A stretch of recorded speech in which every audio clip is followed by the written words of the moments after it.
This is Cam Fowler. You're listening to Missin Curfew. What's Missin Curfew? It's when you kind of play guilty, but you show up. How nice is a green light on the road, though? No practice tomorrow, no plane, just go. Scotty Upshaw in the clear, and he scores! Right in front, scores! A few laughs, a little bit of fun, and obviously a lot of hockey talk. You're listening to Missin Curfew. Fellas, coming to you from Hall Pass Media, Newport Beach, this is Missin Curfew.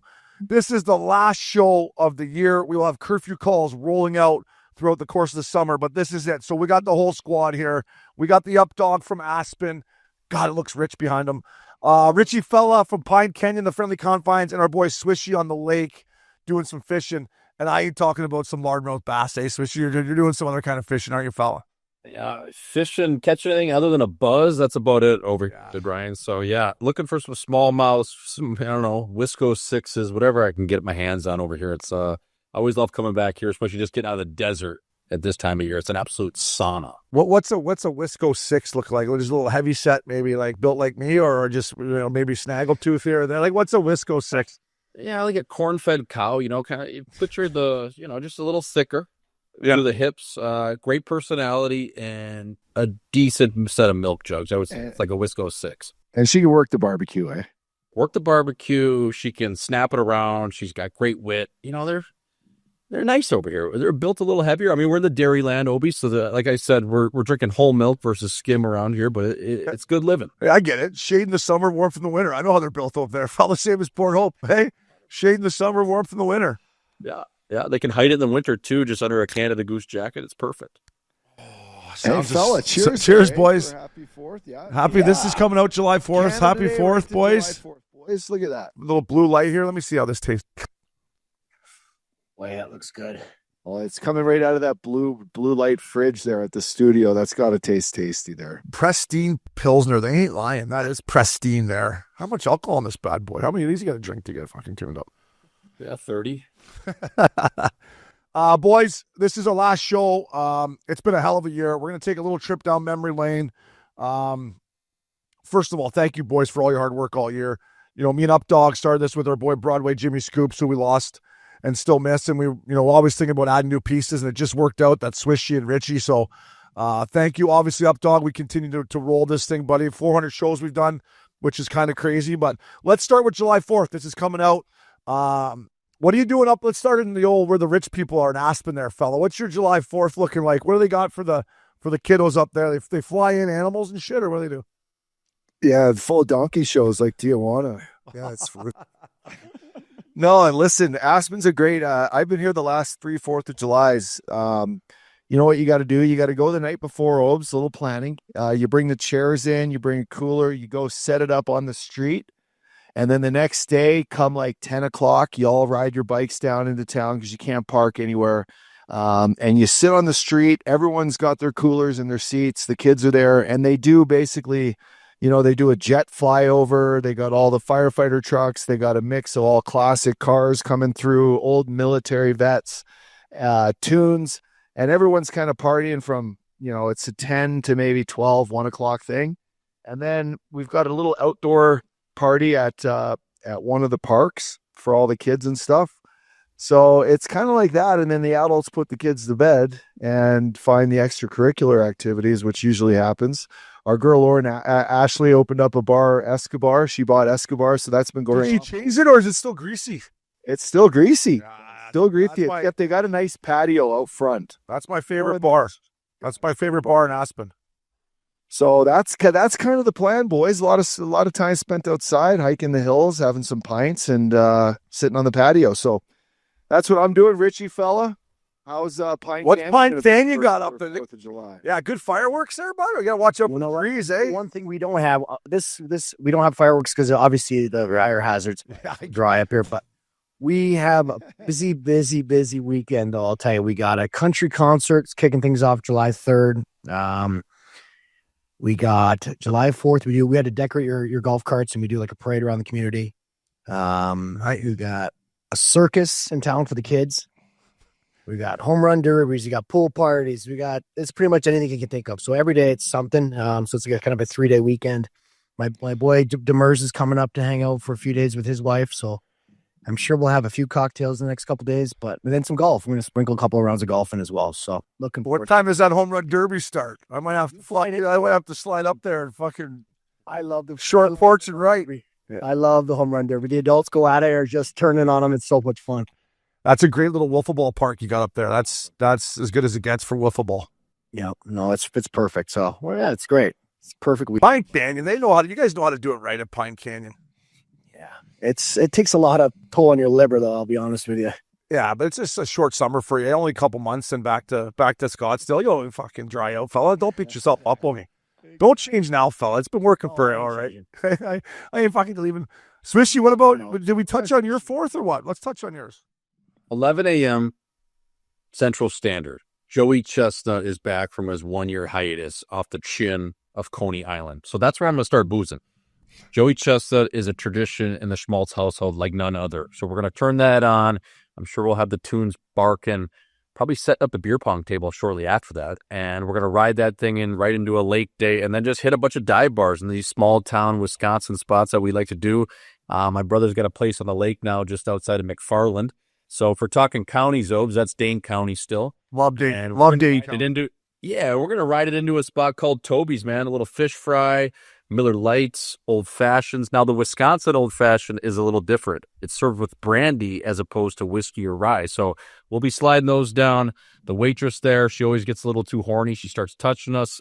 It's a great time, man. Hang out with the family, friends. I'll be here the whole weekend. So it's always good to be back here, whether we're wake surfing, fishing, water skiing, whatever it is, man. I love being back in the Midwest. Great people. There's nothing like being on the lake. I know Richie loves it. Oak Lake back in the day. Updog lived in Kelowna. I'm going to be just off Lake Simcoe this year. Kawartha Lakes, Lake Muskoka. There's nothing like it, eh, boys, to be out there. It's fucking pure. It's pure. Good Canadian lakes. Yeah. It's nothing better. I'm be hitting Sylvan Lake this summer, boys. Very nice. Late July trip to Sylvan Lake before a little stop in Fort Mac. So haven't been back to Fort Mac since they got released by the Edmonton Oilers, boys. A little tad bit there. So it's been about After they released you went up there just to get drunk. it's been about 7.5 years. So Brento, I'm coming up, Captain Brento. We'll talk strategy on next year's DraftKings fellow Friday bets. So he's the captain of that. He's the captain of Top Titty. He knows the ins and outs. How are the bugs there in Wisco? Probably pretty bad at night, eh, Swishy? That's the only bummer about the lake back in Ontario. Nighttime, they come out and it's just every man and woman for themselves. Oh, yeah, especially if the wind's not blowing at all and there's no good breeze. It's, their bite, man. And especially this neck of the woods, too. I mean, it could be the national bird up here. These mosquitoes are huge. Same as Ontario. That's the only bummer. Yeah. But you get drunk, you drink enough whiskey, you don't even notice them anymore, eh, Rich? You get the whiskey. Don't worry about it, eh? Shake her off. You were just speaking of old fashions. You know what I've been into lately, Schmaltzy, is the old tequila old fashioned. What? Wow. Is that legal? Yeah, man, it's caught on up here. Everybody's drinking them now. It's my favorite drink. It is so good. No way. Oaks, have you had that before? Never. A little reposado. It's perfect. Wow. The old Tijuana old fashioned. Yes, exactly. So dirty. Yeah, just if you boys are around, give it a try. Okay. So everything else is the same, but I just say throw a little repo in there? That's it. It's just a repo, and they mix it up the exact same. It's just different little take on it, but I love it. Obes, who's crushing those the other week watching playoff hockey was Travis Green and his buddies. Really? Sitting at Joey's there in Newport Beach. They all were on him. And I'm like, yeah, I'm going to go with the bourbon, boys. And then I kind of, I had a sip here and there, and I'm like, Richie, it's a tasty little concoction. And I just feel like it's not quite the same hangover as like drinking bourbon. You know what I mean? Yeah. When you get on the brown water, it's always a little different for me. Like Johnny Drama says, who drinks whiskey? Men. Men do. Men fucking drink whiskey, eh? Men do. Fuck it. You're going to drink an old fashioned, you're going to pay for that hangover. You have 13 of them, you're going to be hurting that next day. I'll give that a try after golf. So my July 4th is up here. This is going to shock you, but I put together a nice little early group July 4th because it falls on a Friday. So Fella Friday, this one will be coming out. So we're teeing off early. So we're going to start there. Back to the Bay Club. I'm going to Ice Picks Dad's Pad for a few hours, and then I got the Sprinter van picking me up there, and I don't really know where I'm going to go after that. I'm just going to bomb around. I'm going to stop at Lupul's, might go up and see DeMarco, might go over the peninsula, and then if I still got enough, left in me, I'm going to Big Canyon for the fireworks. But I'm starting early. I'm going to 8 o'clock off that first tee. I'm going to have a fucking screwdriver, and I'm going to just go God bless America. I'm gonna go, boys. So stay tuned. Stay tuned. Because well, what a day for it to fall on, by the way, boys. But is this going to turn into a full Saturday, Sunday bender, maybe even into Monday? No, because Lupo, fuck yeah, we were supposed to do a barbecue of the 4th at his house in the afternoon, and he pulled an audible. I think the big guy got his paws on him and changed it to the 5th. I said, Loops, I'm going balls to the wall on the 4th, all out. I'm the chances of me making your barbecue on the 5th are slim to none because I'm playing golf Sunday morning too. Because our course is about to close, so I'm trying to get as much round as I can. I'm like, Loops, I already committed to Sunday golf, so I can't. It's July 4th. You got to just fucking lay it out there on the 4th, don't you? Kids or not. You lay it out there. It's America. You can't just pull it together for a few cocktails and a nice barbecues. Hey, fella. Pull it together. Fella. What do you mean pull it together? Like show up there? And then what? A few beers. A few beers, eh? Okay. For a few beers, yeah. Yeah, okay. Have sure. Restraint, Oaks. Yeah. Restraint. I don't have any restraint. If the big bear gets off the couch and gets over to that establishment, it is full throttle. Here we go again. Night 2. And now I ruin my Sunday. It's just like, who has a barbecue on the 5th? Is that a normal thing or? I mean, it's a Saturday. It just falls on a Saturday. So that's why you parlay it into the weekend. Yeah. Hey, real men party for 2 straight days, Oaks. Exactly. I used to go July 1st, jump on a bird back to Newport. I would go 3rd, 4th, 5th, 6th all night long, single. But I mean, those days are, as you know, Upshaw, those days are no longer really existing. So it's like, what am I going to do? Get up, go over to a barbecue with a bunch of kids, or am I just going to marinate on the couch on a Saturday and just kind of relax? You know what I mean? Like, you hear what I'm saying? Switch. It's not like I don't think the kids going over to the July 4th party. I doubt they are, right? Or I'm assuming there'll probably be some kids there. Yeah, they all have kids. So where would the kids be? No, I think they're leaving the kids at home. I think that's I think they're all. Lupul's got 2 places now, so he's set to live in nanny. So there's no kid there.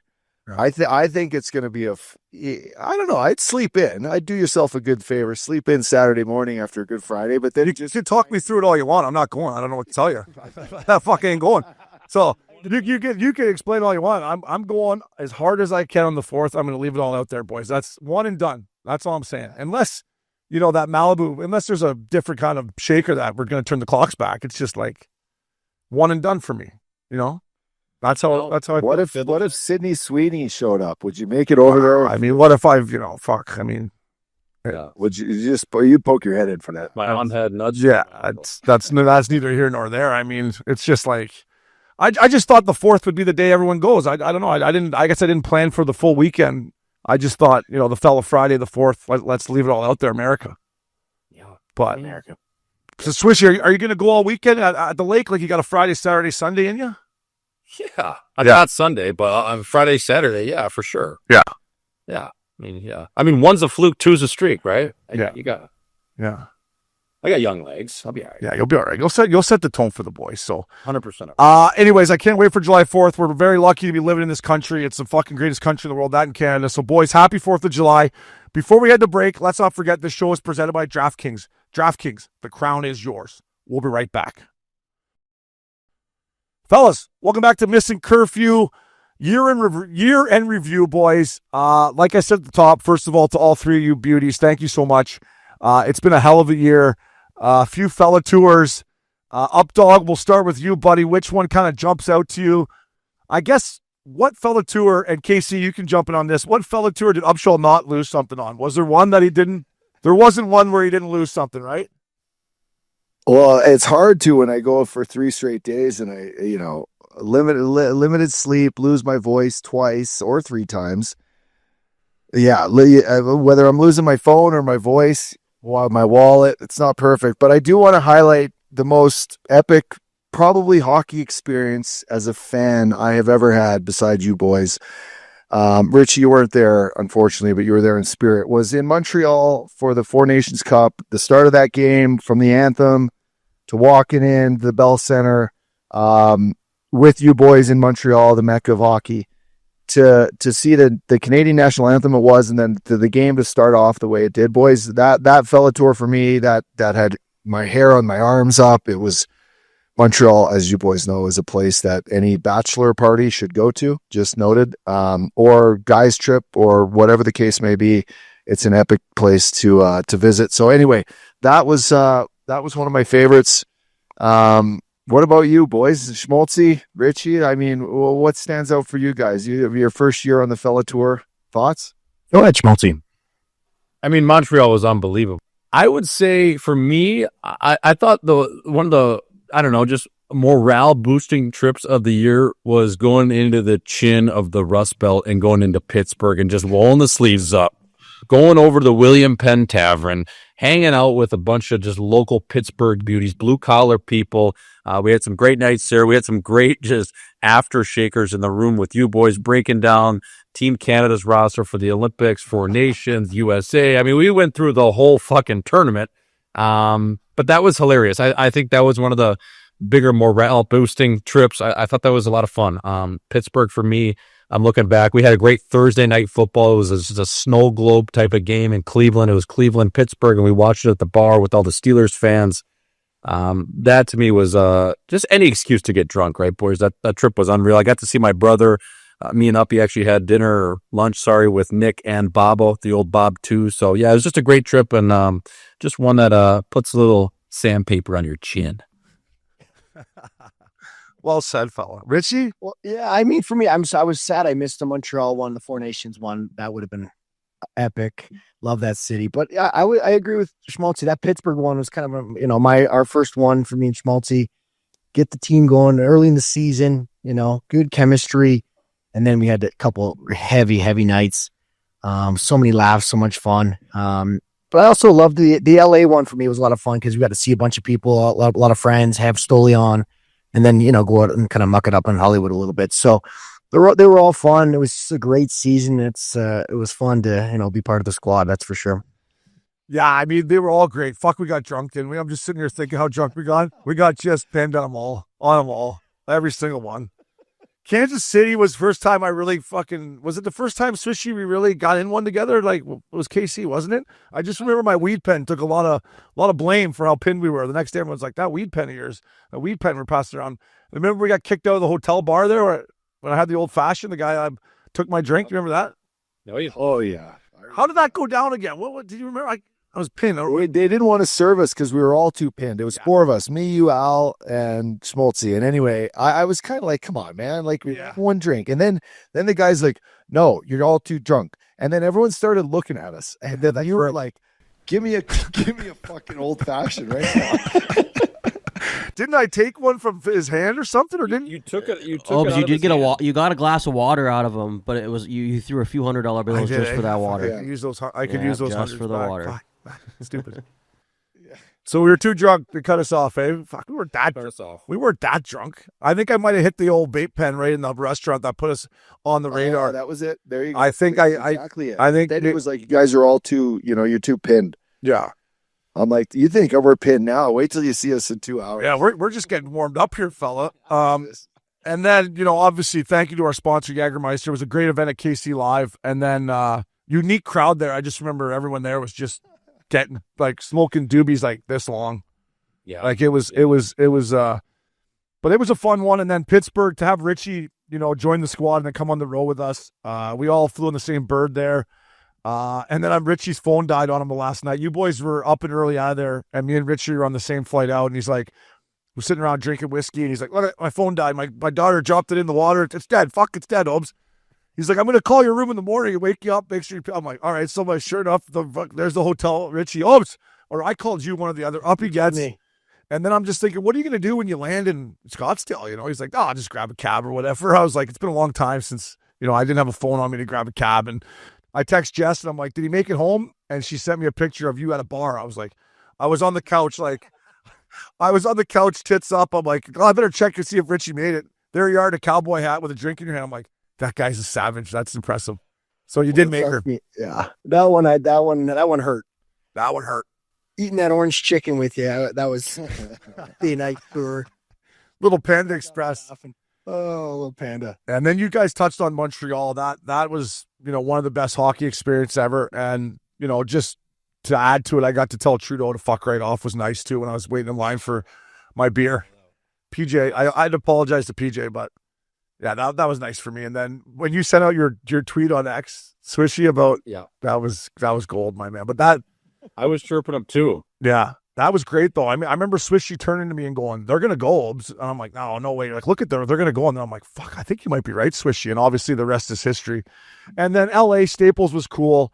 It's just fun getting on the road with the boys and mixing it up. So thank you to our sponsors. Without them, we obviously couldn't do it. We do got some fellow tours. Buffalo is locked and loaded for December, and then we will have another one in the fall. So we can continue to make the memories, boys, and just run up the MX. It's not bad. It's a lot of fun. Yeah. And even just the Aspen trip, I know it's on a fella tour, but it's an extended version of it. Yeah. That was so much fun, boys. Get out, shoot with you. Obi needing everything legal in the state of Colorado in an IV bag to get him on the sheet the next day. Yeah. That was hilarious. Heater, get on the bus. Obi asking him if that jacket was Tom Ford. He just looks back so hung and goes, head to toe, fella. And it turns around again. That was all time. I mean, what a national leaguer. A guy that I obviously grew up watching at Wisconsin. But yeah, that was great, boys. I love Appreciate you including me in that one too. Oh, fuck. Our pleasure. Hey, I go to Heater. I go, we're going to mic you up. He's like, oh, go ahead. I don't know if I'm going to say anything. He didn't say one word the entire game. Like, I checked with the Mike's guys after I'm like, to Princey, I'm like, did Heater say anything? He's like, no, not one word. He just a couple on the bench, but mainly just breathing heavy. He didn't say a word. He was dying out there so bad.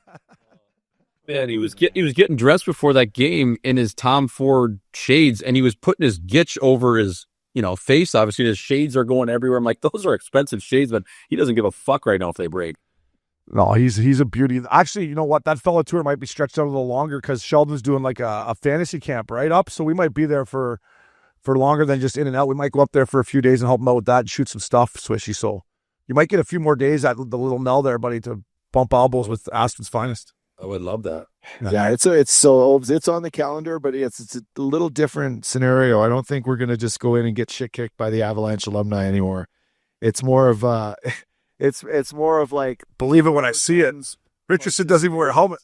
Yeah, Richardson doesn't even wear a helmet. Wait till he puts a helmet on. He's like, I don't need a helmet. Wait till he puts a helmet on, gets on the forecheck. Well, you got some ringer calendar again. You got some ringers coming in Upshaw that you've already signed or what? I'm bringing in toughness now. Enough of you guys fucking trying to skate circles around us. Are you bringing Tutu in? Tell me you're not bringing Toots in. Yeah, Toots, he's been sober 12 years and he's ready to kill someone. So he's my number one pick. Yeah, I've already fought him 3 times. I don't want to fight Toots again. I'm not playing. I'm going Yoni Pickett style. I'm not fucking playing. So my tummy hurts. Yeah.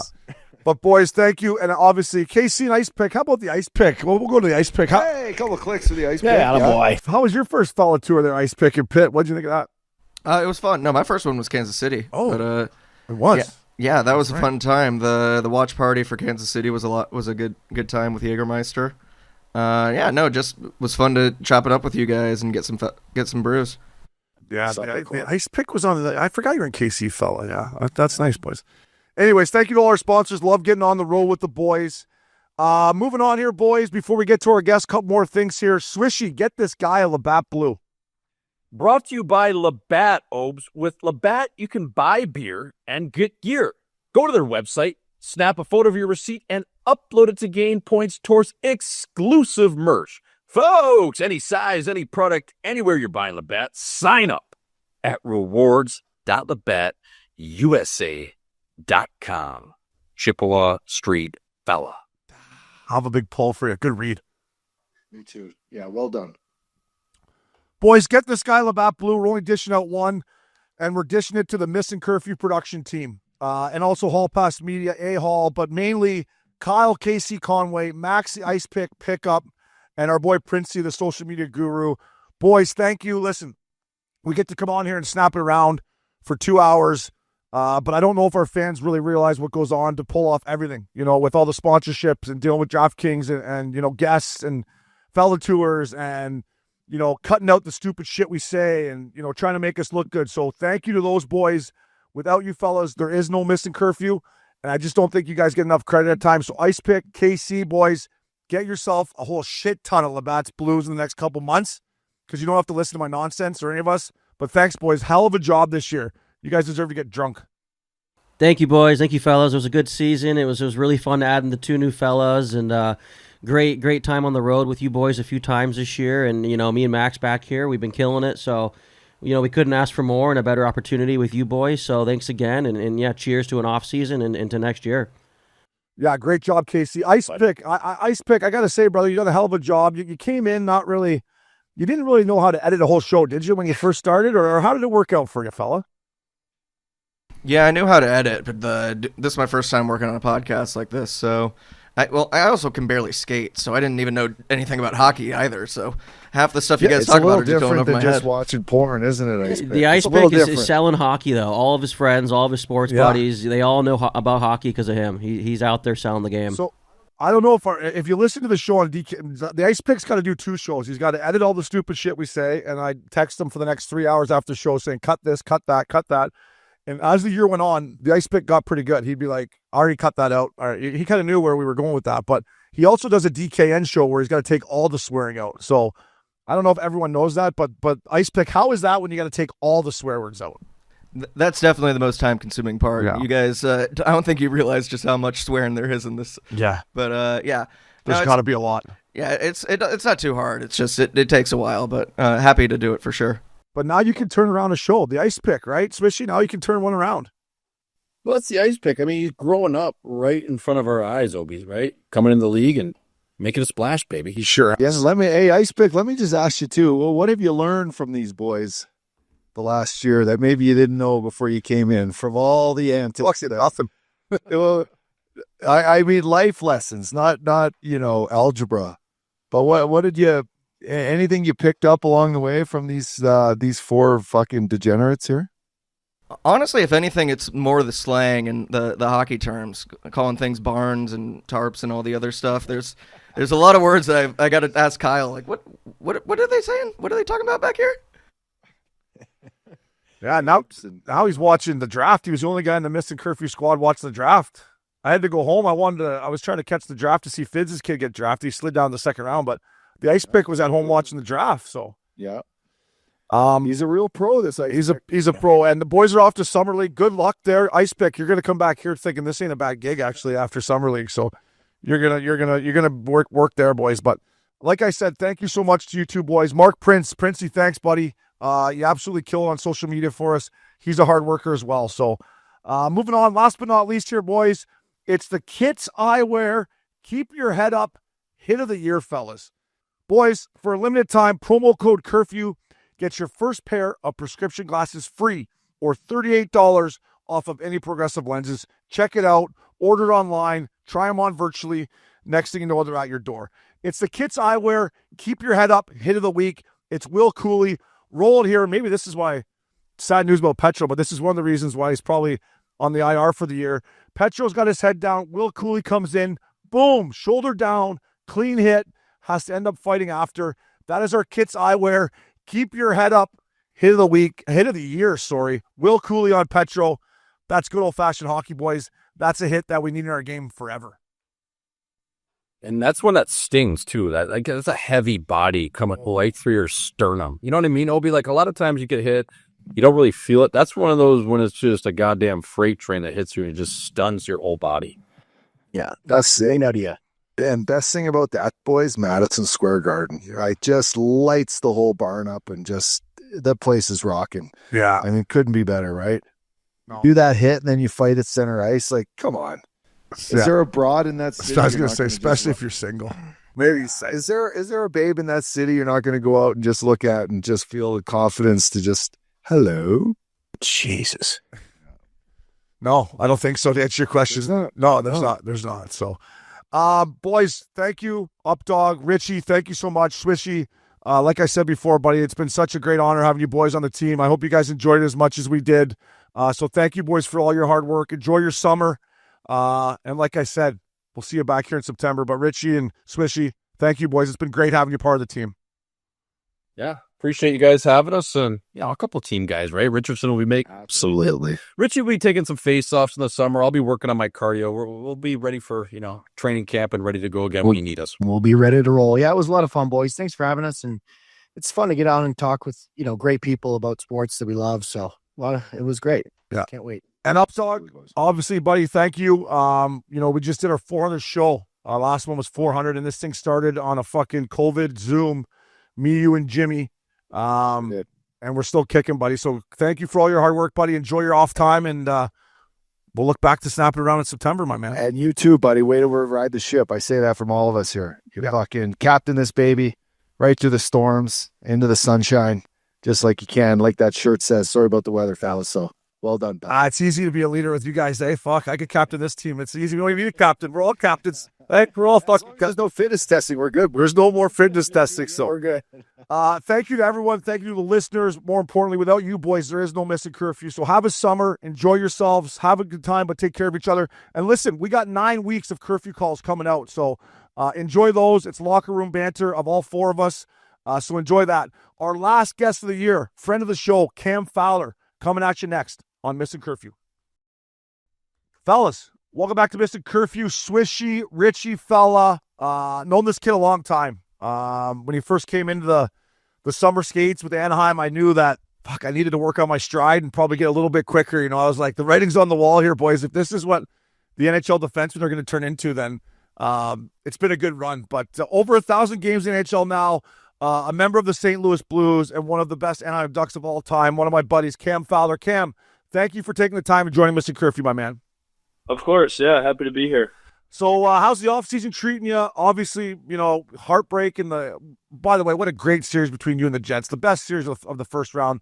Didn't go your way, obviously, but how's your offseason been since you got back to Michigan? How's the family and all that good stuff? Yeah, everyone's doing really well.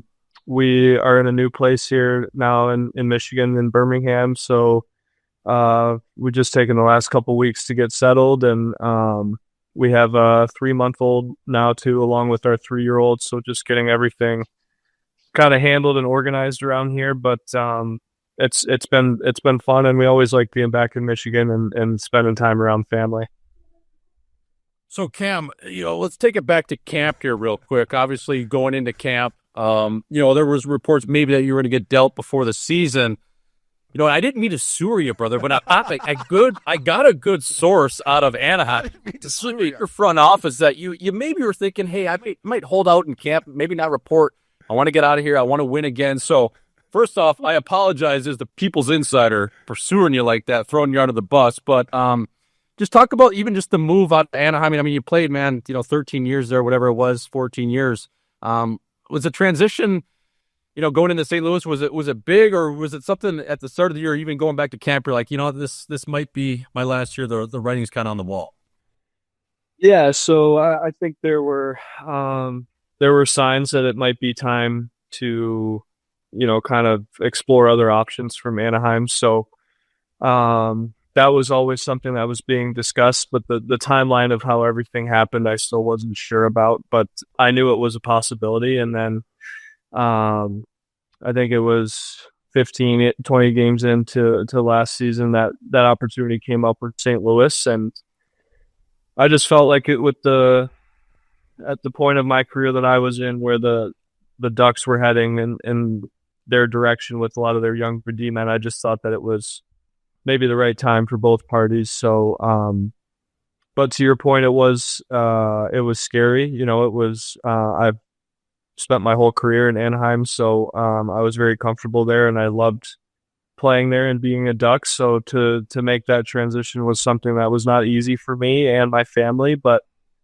looking back on it, I think it was something that was a necessary step for me and my career. And but at the same time, couldn't say, you know, anything negative about my time in Anaheim. I'm so grateful and thankful for the people there and the 14 years that I spent with that team.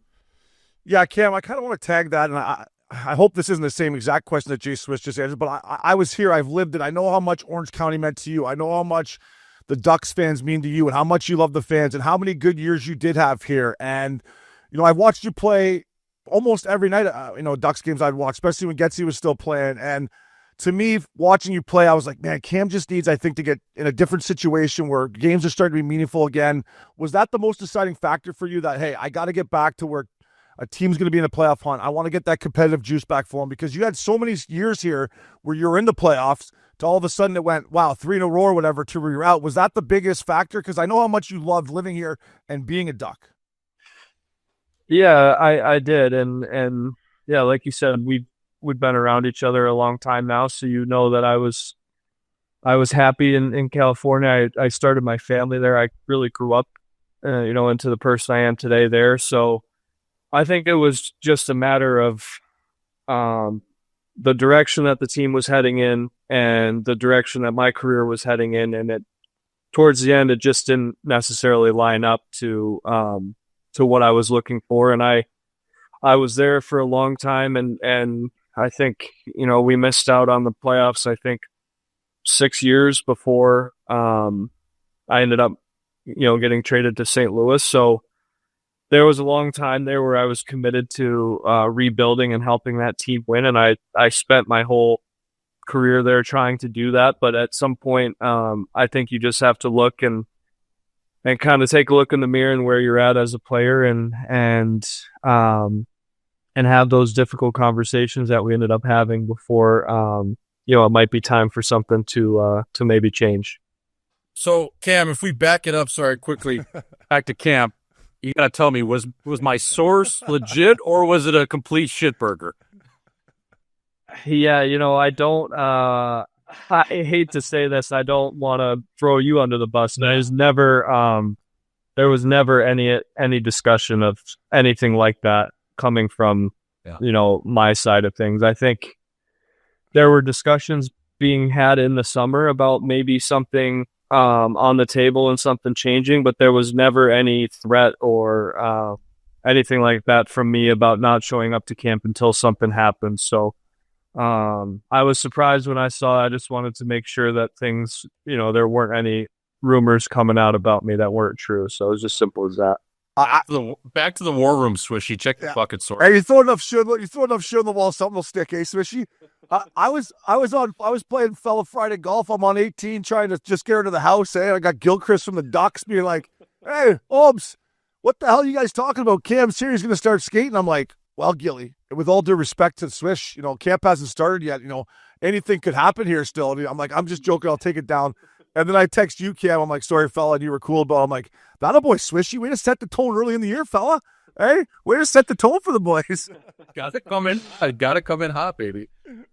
Yeah, no, it was one of those things. I could see how things could maybe be misinterpreted, but I just didn't want something out there that wasn't true, and I don't want any of that kind of negative energy, especially going into training camp. Hey, Cam, I got to play against you forever. Had some good battles against you. I just want to say you were a great Duck, and it was could never catch him, Rich. You could never catch him, huh? I can catch his partner though. Yeah, that's right. I know. Do you remember? I think I googled you this morning. Is that your only dust up? Me and you going at it there? That would be probably the only one that would even be considered a fight or somewhat documented, and I don't even know if you can count my side of it as a fight, but I do remember that. I remember a lot about that game, actually. I think we were down 3-0, and I think you hit batting in around the other side of the net there, and for whatever reason, and one of the only times in my career, that was a time where I felt like maybe this is my time to step in. It didn't really lead to much, but sometimes you just got to show up and let the boys know like you're there, I guess. You're like, "I've been watching these guys fight for 10 years, Getsy and the boys. I can do this. This is my time to step in here. I got this one." You picked the right guy, that's for sure. No, I mean, you were great about it too. Like if you watch the clip, it's like nothing, but sometimes you just gotta mix it up a little bit, try and switch the energy of the team. That's not something I do very often, but that was one time. So my boy Richardson's got 2 fights against Teemu Selanne and Cam Fowler, maybe the 2 nicest Ducks of all time. Like, why do you Ducks legends? There was lots of pricks that played for the Ducks, and you might have grabbed the 2 nicest guys to ever wear the fucking uniform, Rich. I got pairs one night too. Yeah, now that's more like it. See, people would understand that one there. You're not going to get much pushback. Each other enough, something's bound to happen every once in a while. Yeah, and it was always 2 basement teams going against it, and we're like, "Oh my god, another game." So, well, I mean, if we want to talk about the freeway face-off, though, back in the day, Cam, early in your career, and probably right after Richie and you boys won your cups there, like those were 2 big boy teams going at it. Like those games, I remember my rookie year playing in them. LA wasn't quite as good as us, but still, you could see that rivalry was coming, Cam.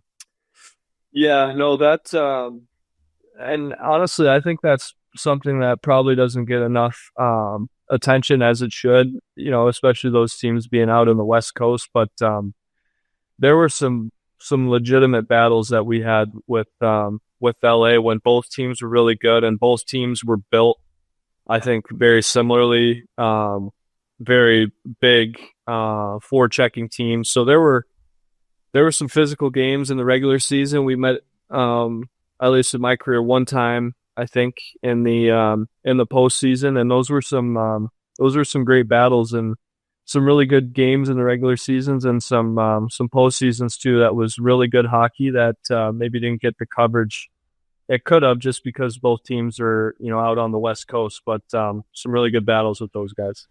Yeah, the one last thing with the Ducks, Cam, it seemed like every year you guys are going to the conference finals. Hey, me and Updog are waiting for our houses. Hey, I'm like, Cogliano's in Loops' house. I'm like, fuck, I want these guys to win, but I'm sick of living in Loops' spare bedroom here. I'm trying to get my bullpen going here. It's tough. Right, yeah, no, I do think I got spoiled with the teams that we had in Anaheim. I think it was at one point, 5 Pacific Division championships in a row. So, and I was still relatively young and early on in my career. So I think at some point that becomes the norm, where now I've been doing it long enough where, it's hard in general just to even make the playoffs and have a legitimate chance to win. And we felt like we had that a lot of those years in Anaheim, and that's something that that doesn't come around very often. Yeah, it's well said. And Cam, like you'll always be a fan favorite here, and everyone in Orange County misses you for sure. But let's move on to your St. Louis Blues. As a personal question from me to you, you've been here your whole career. You weren't a suitcase like myself, right? I got traded all the time. But when you played in one place for so long, and then you go to St. Louis, what was the biggest difference right away for you? Was it maybe not having your family there and living in a hotel? Or when it first sunk in and you landed in St. Louis, you're like, okay, wow, this is different. What was the biggest adjustment, I guess I'm asking you? Yeah, well, I think it was all of that kind of a total package of all those things together for me. Little things for me. I'm very kind of routine oriented. So I got so used to a game day routine in Anaheim. I knew when I had to leave. I knew I was having pregame at Barolo with all the guys, like all that stuff. So it was just simple things like that. Like, okay, what's my game day going to look like in St. Louis? For the first month or so, probably I'm out there by myself in a hotel. I got my 2-year-old, 3-year-old at home. My wife, Jasmine, she was 7 months pregnant when I got traded. So she's dealing with a lot of stuff at home. So all of that kind of just combined for me, where I was, I didn't have to think about any of that. In Anaheim, I knew exactly where I was supposed to be, when I was supposed to be there, how I was getting all that stuff figured out for game days. And all of a sudden that's all changed in St. Louis. But didn't take me very long, especially with the guys that we have there or in that locker room now, to get comfortable and start to understand the city and the guys. So it was an easy transition, but at the start, just a lot thrown at you all at one time. Fowles, I wanted to ask you, your coach, Jim Montgomery, he's a guy that I got to know, especially early on my days playing in Green Bay. He was coaching in Dubuque, and then I went on to North Dakota, and he was obviously at Denver. Just seems like such a good dude, such a good players coach. But I think it was either Game 5 or Game 7. I think it was Game 5, and it was getting to the wee minutes of the game, and it maybe been a tie game or whatnot. But he was singing "Your Love" by the outfield. Great tune. As it was going on, as the game was getting out in the dying minutes. So you ask him, maybe, hey, Monty, who are you thinking about in that minute? Because it looked like he was thinking about his old prom date or something. He just had a sparkle in his eye. Did the boys give him shit for that at all, or? No, this is the first time I'm even hearing that. Oh, yeah. Yeah. I didn't see the video? No, well, so I'm probably not a good one to ask because I'm off of social media and all that stuff. But no, this is news to me. I didn't know that had, so during a TV timeout or during. Oh yeah, he was just strumming at Cam. He was just letting her buck. Yeah. I don't want to lose your love tonight. And he was it like, is a good song. Great tune. Bill Brookbank loves that tune too. He was like looking up to the heavens, like, oh, the one that got away. So I was just. What was her name? I'll have to Michelle. ask him about it now. Should. That's a good question, but Yeah, that is. I'll have to see what was going on there, but He's on. you know him a little bit. He's awesome. Really good coach. Really smart. In terms of just his hockey mind and how he sees and understands the game, but also his approach to players from a coaching mindset, how he can relate to us. He understands what it's like to be a player, things that we're seeing on the ice compared to what he sees on the bench. Like he's got a very good feel for that. So I really enjoyed playing with him for the time that I had this year, and can understand why he's got such a strong reputation in the league as the coach that he is. Okay, well, I just want to ask you about once you got to St. Louis. For me, and I've seen you play a lot of hockey, I think it was the best hockey I've ever seen you play. So I just kind of wanted, like, was that just a fresh start, or just feeling good, like you're heading to the playoffs, you're building towards something, or what can you attribute that to? Yeah, well, thank you. I think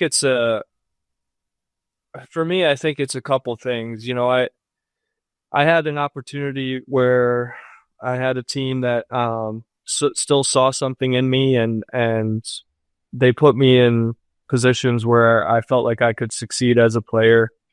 I have to, attribute a lot of it. I played the majority of my hockey was played with Parayko, who is one of the more underrated players, I think, in our league.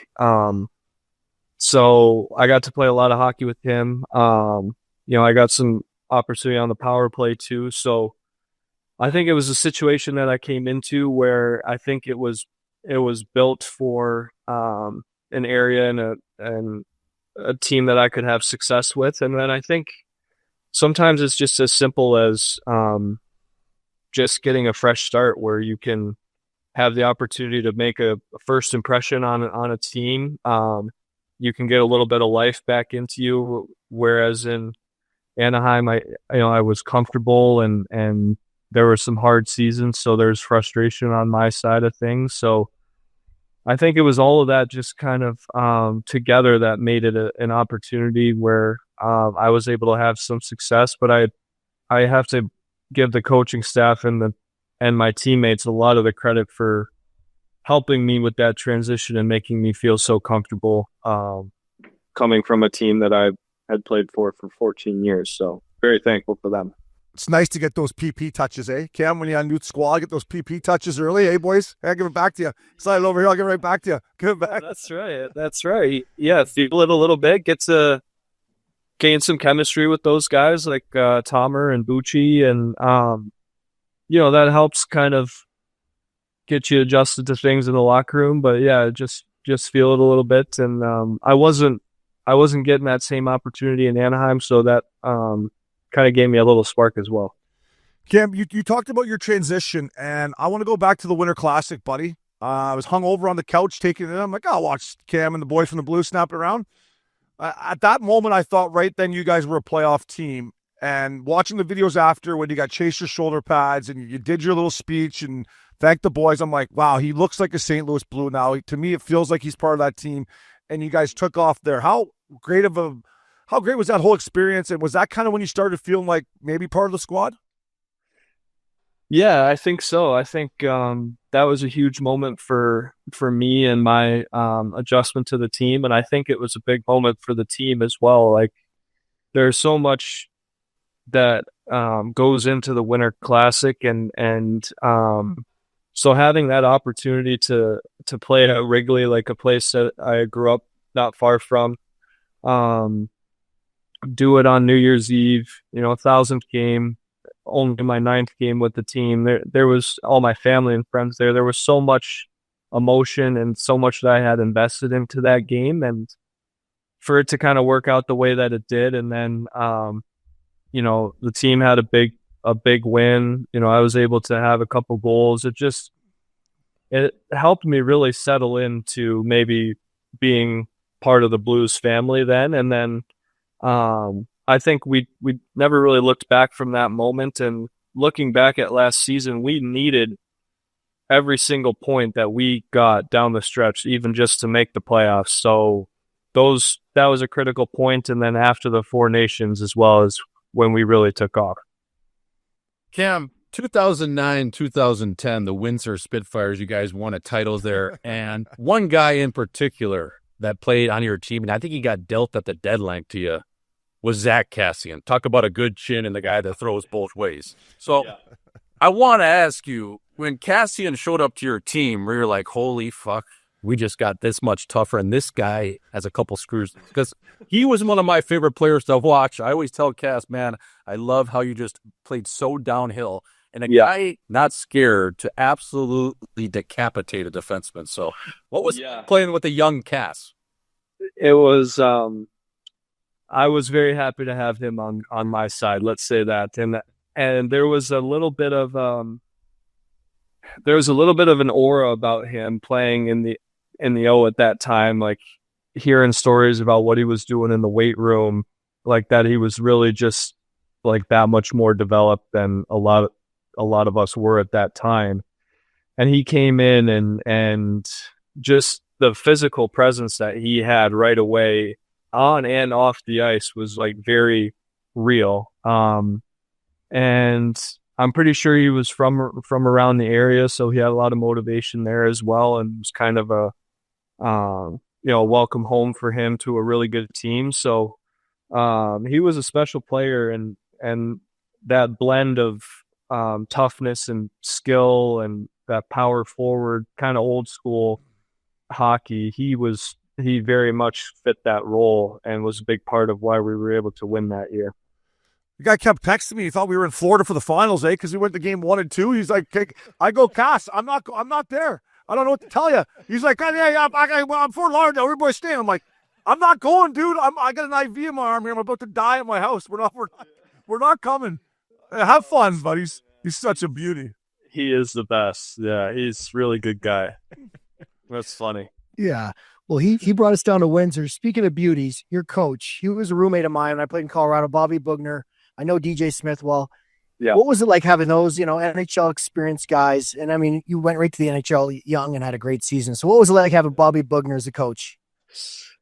Yeah, Boogie was awesome. I mean, it was a big change for me. Like looking back on it now, there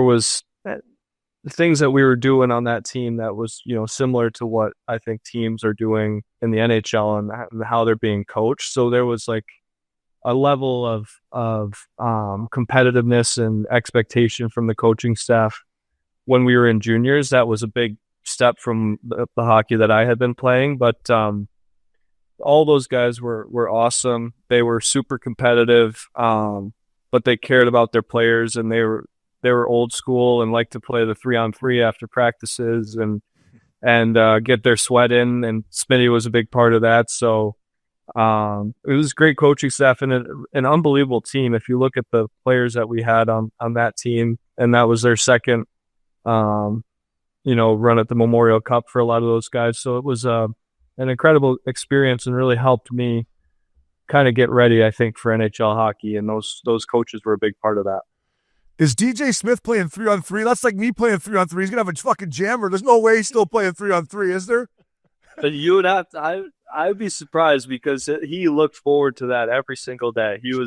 And he actually had some pretty good hands for a big guy. Just stick on puck, eh? Make him come to you. They got to come to the post eventually. Just stay right there. That's right. I play one charity game a year, Cam, in Aspen, and it's like 50-50 if I'm going to go down. So I can say that's a big DJ. Us big boys got to stick together. Well, high altitude out there for you too. You're not doing yourself any favors. That's what it had to be, Cam. It had to be the high altitude, or the late night, maybe the night before. One of the two. It was one of the two for sure. But yeah, that's right. Cam, back to being a St. Louis Blue. Updog played for the Blues. Swishy was drafted first round to him. I've got to know a lot of guys that have played there. The Fact Daddy, Kelly Chase, Steiner, Schenner, who's still there.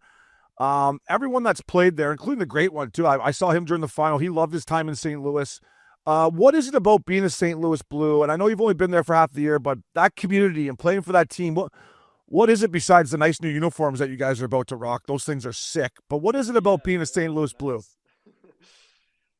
Yeah, that's a good question. I think I'm still trying to get adjusted to everything, and I can only speak on the experience that I had. But there is a there is a connection that you feel with the city when you're playing for the team, and like you're representing the city in some way, and that's something that's unique and special to that organization. And it's a great place to raise your kids and your families. And but you go out and sometimes you see people, and they they'll give you words of encouragement, and but they'll kind of leave you alone, so you're not getting that that crazy amount of pressure that you might feel in a hockey crazy town. But you know that you have the fans behind you, and that they're pulling for you and really appreciate what you do on the ice as a player. So it just kind of it's got a big city feel to it, with the way that they treat their athletes in kind of a small, tight-knit community. So it's kind of a blend of everything that I think makes it a special place to play.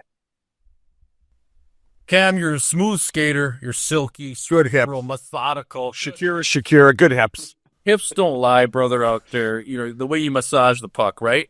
So I wanted to ask you, what are you doing in the off season? Are you a golfer? You're a tennis guy? I'm a tennis guy personally. I know obviously a lot of hockey guys are golfers, but you strike me as a tennis player. I mean, it might be a shot in the dark, but do you play any?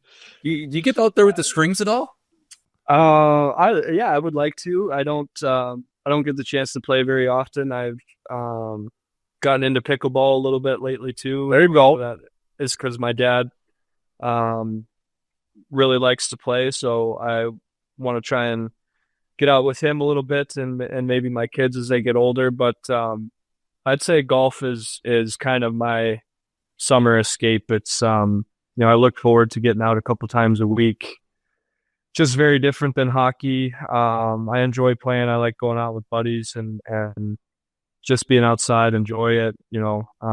Helps take my mind off things, and just kind of helps relax me a little bit. So golf's definitely something that I really like to enjoy during the summer. What's the best club in your bag? Quickly, what do you got? I'd say I'm probably most consistent at like the driver. Yeah, everything else. Baby, Could yeah, use a little work. He's good off the tee. I was just gonna say, from what I remember, he hits a pretty long straight. Me and Oves have played a little golf. Yeah, but the short game needs a lot of work, but off the tee is okay. Good for you, buddy. He bombs it, Rich. Maybe not quite as far as you, Rich, but he hits it pretty far. Well, I get a few more hours to play, I think. So that's Well, yeah, you played more in 4 days than he probably has all summer. But yeah. I mean, you're living on the track. I can see the driving range behind you in the window there. Yeah, I mean, this is kind of a tougher question, but you just talked about how much you love St. Louis, and you had such a good year. You're a great guy. We all know that. What's your future look like in St. Louis? I know you got another year on your deal, but is this a place you want to stay and you see a future? Yeah, I sure hope so. I think we'll see where that leads, and have those discussions with the people making those decisions. But I was asked that same question by one of our reporters at kind of the year-end scrum there, and so my answer hasn't changed. I think I would love to have more of a future there, but I want it to work out for both parties, and we haven't had a lot of those kind of deeper discussions yet, so we'll see where it leads. But from my experience and my perspective as a player and my family, we really enjoyed our time there, and hope that we can spend some more years there as well. Cam, a couple more for me, and then we'll let you go, fella. I got to ask you about your goaltender, Binner. I mean, I had some doubts heading into the Four Nations. He put the flag on his back and played unbelievable. And then when he came back from the Four Nations, how great he played for you. How much fun is it playing in front of him? And then a thing I learned throughout the course of the Four Nations, and I guess I forgot from the time they won the Cup, is how good he is at playing the puck. For a defenseman like yourself, that's obviously a nice friend of the cap to have a guy back there. But what a competitor, huh? Yeah, super competitive guy. Seems like he only gets better when the stakes are kind of raised. He did that in Four Nations. And one of the best I've ever seen at playing the puck and making that first breakout pass. him and Hof, they both play the puck better than the majority of goalies in the league, and that's very underrated skill to have, especially in being a defenseman and not having to take some of those checks that you might have to normally, because they get out there and they can bypass both forwards and on the forecheck. Like, they'll make plays through the middle, they'll sauce it. Both of them can do that, and that is a big time weapon to have, especially as the season goes on and you're heading into playoffs. Cam, I got to ask you about your old teammate. I don't know how much playoff hockey you got to watch, and I know you're not on social media, but the Worm, Corey Perry, he's still out there. He's mucking it. He's falling in the blue paint. He hasn't changed since he's 19 years old, but you spent a lot of time with Bears. In all seriousness, him still at 40 or 41, whatever he is, still being 10 goals in the playoffs, Cam. It was unbelievable for the Worm.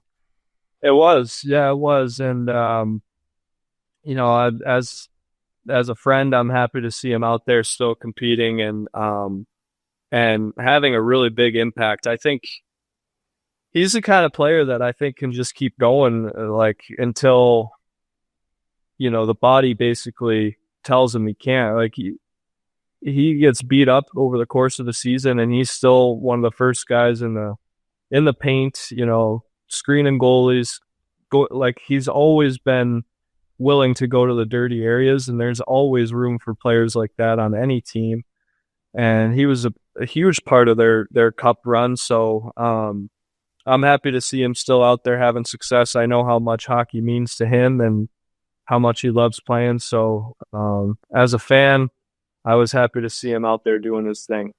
Yeah, he still makes it more entertaining out there. You're like, what's Pears going to do here? He's going to fall over someone or fall down or find a way to bang one in. I'm like, look at Pears. I'm like texting with Loops, being like, are you watching Pears right now? This is unbelievable. But no, he has that effect on everyone. Like, Getz will text me every once in a while, like, look at the Worm out there still doing his thing. Like, you play with him, you root for the guy. It's as simple as that.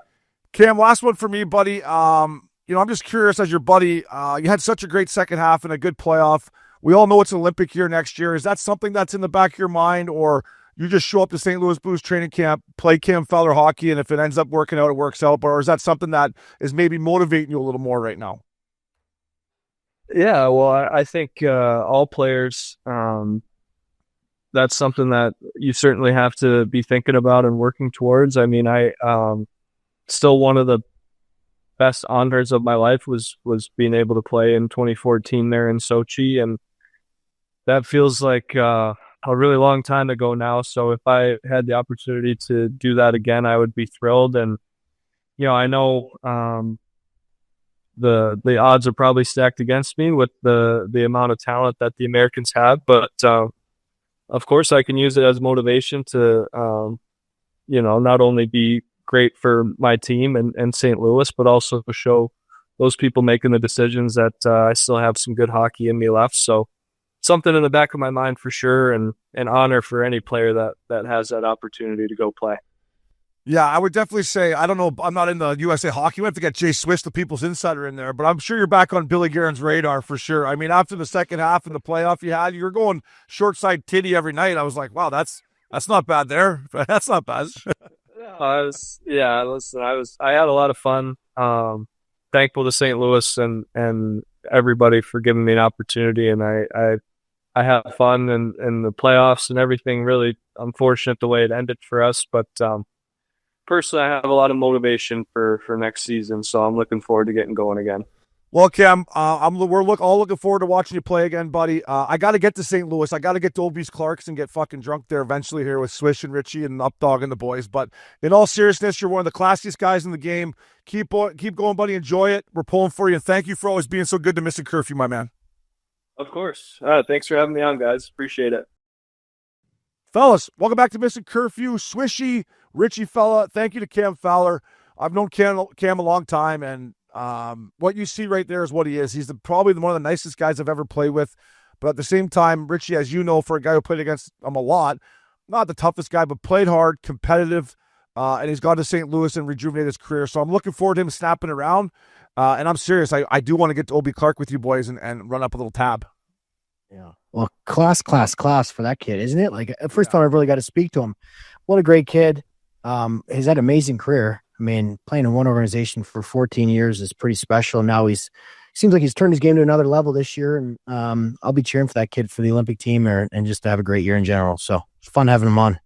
Yeah, it's even crazy, boys. Like, I remember watching him with the U.S. program, then he went to Windsor. I was actually a Windsor Fire draft pick back in the day myself out of Wisconsin. But this kid, in 2010, he was projected to maybe be the second overall pick if we're dating ourselves a little bit. And then he kind of slid to 12. And I was always wondering, like, how did that guy slide to 12? Because he was such a good player. And I'm looking at the list of names before him in that draft, he's had a hell of a career. And it just seemed like he just reasserted himself into being in contention, Obes, like we talked about in the interview, potentially maybe an outsider for an Olympic job coming up here in Milan in 26. So he had a hell of a end of the season with St. Louis, and I've always liked watching him play. He just makes the game look so easy. Yeah, that was the first thing I noticed how good of a skater he was. Yeah, by the way, I got the 2000 NHL draft up here. Yeah, Florida probably could have taken him instead of Erica Branson. I like Goody, but I mean, that was probably a little bit of a misfire there. And maybe Dylan McGrath to the New York Rangers at 10 instead of Cam Fowler. Who got fired over that one? Alexander Burmistrov. You have Brett Connolly in there. You have Jeff Skinner. Jack Campbell. I mean, there's some names. Yeah, he could probably move up to 2. You're right. Yeah, even Ryan Johansson. Like, I like that guy, but like, he wasn't exactly a franchise player for the Jackets, was he? No. Once Torch got to town, I used to grab the short fork, but boys, thanks to Cam Fowler. Thanks to you two beauties. Always fun doing it with you. Thank you to Whole Pass Media, Kyle, Casey Conway, Max, the Ice Pick Pickup. That was Missin Curfew. Fellas.